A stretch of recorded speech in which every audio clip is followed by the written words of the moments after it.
Permitting depends on the area and the market that you're from. So our construction company works out of multiple markets: New York City, Massachusetts, Pennsylvania, Florida, Rhode Island, and each state has its own way of tackling permits. But there is a universal approach to it for the most part. When you're applying for a permit, there's a number of pieces of documents and paperwork that you have to put together, and licensed individuals may be required at certain stages depending on the scale of the project.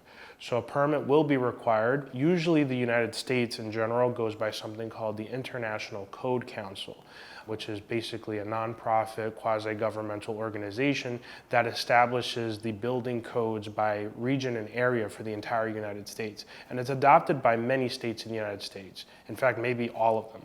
But for the states that I work in, the International Code Council, or the ICC codes, which entails the International Residential Code and the International Building Code, are the set of codes that determine what requires a permit and what does not require a permit.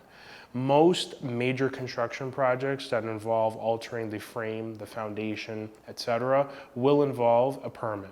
To apply for a permit, you're going to need some licensed individuals. You may need a licensed general contractor, preferably insured as well and bonded, depending on the size of the project. And you're going to need a licensed engineer, structural engineer, maybe civil engineer, and architect, licensed architect. So depending on your project type, you will need to consult the building department of where you're from, where the project is located at least, and the individuals that may be appropriate for that project.